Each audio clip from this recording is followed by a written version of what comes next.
So finding and maintaining work-life balance is one of the most desired things in life and is probably also one of the toughest goals to accomplish.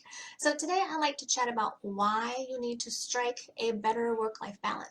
Okay, so work-life balance. It's definitely a concept that has gotten a lot of buzz over the past few years with how technology has advanced and continues to advance. It has become and continues to be a very important aspect of being healthy, as well as having healthy work environments as well as personal and home environments.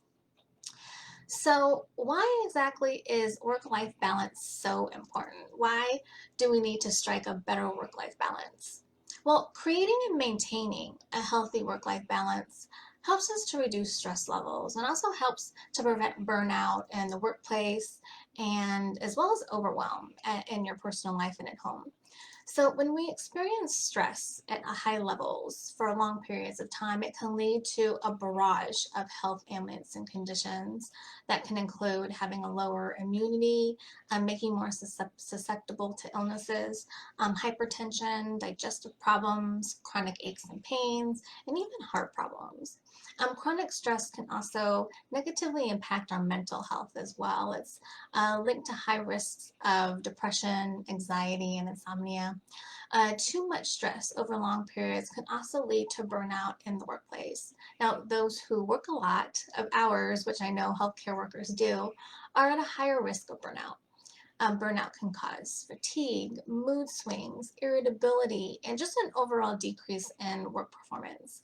Not only does burnout negatively affect your health, but it also negatively affects our employers. And that's according to Harvard Business Review, a report that they put out. They stated that burnout costs companies here in the US between 125 to 190 billion. That's with a $1 billion a year in healthcare spending due to the psychological and physical problems of burnt out employees. I've actually experienced burnout a few times in my career. The first was when I was working full time and also going to school full time. I was diagnosed with an autoimmune condition, which is it's an autoimmune arthritis called ankylosing spondylitis. And though it is genetic, looking back, I just strongly feel that it came about because of my high stress levels over long periods of time.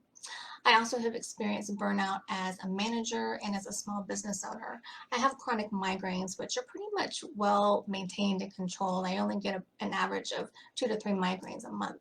But during times of high stress, I'll get migraines on a daily basis, and it can last anywhere from a month to 3 months or longer.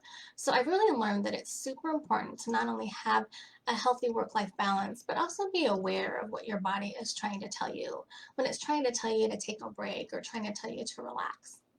So we also need a healthy work-life balance in order to truly enjoy life and all that we do. It's really important to know the difference between living to work and working to live, in which one of those you desire to have in your life. When we find ourselves living to work, we're not truly living, I don't believe. We're just sleeping, eating, and working basically. We're doing things we enjoy that make us happy, things that we're passionate about. We're not enjoying our families, we're not enjoying our friends.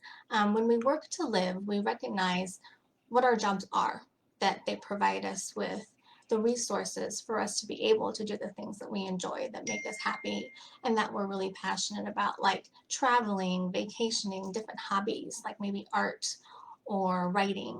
We also create the time we need to spend with family and friends. When I was working in my supervisor and manager roles, my work-life balance was terrible. I was definitely living to work, and I really didn't realize it until I looked up one day and realized that I hadn't been socializing or keeping up with my family and friends. It was actually a horrible realization at that time that I hadn't spoken to some of my friends in 2 to 3 years, and would only speak to or see my family during holidays. That was definitely not how I wanted to live my life. I knew that I needed to come up with a better work-life balance. So how do we go about creating and maintaining a healthy work-life balance? Well, first of all, take a look at your life in various areas, such as your career, your health, finances, friends and family, um, time that you spend with your significant other, how your relationship is, your personal growth. your fun and leisure time, and your home environment. Think about how satisfied you currently are in those areas. You'll get a better picture of the areas that you feel you want to pay more attention to. Also, set boundaries in terms of your time and your energy, as well as standards of what type of life you want to live. For example, if you desire to only work your expected shift and do the work that's expected of you, set that standard and boundary and stick with it. This can include only working overtime 1 to 2 times per week if it's absolutely needed, or objecting to increasing your workload if it's not something that your job description covers.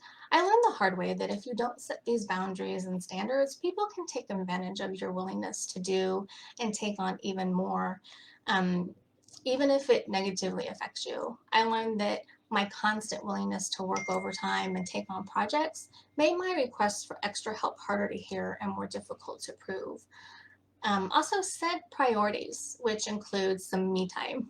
We all work hard and we deserve to take time for ourselves to relax, unwind, just enjoy some alone time. Make sure that you create and schedule time for yourself to get grounded, clear your mind, and also your energy.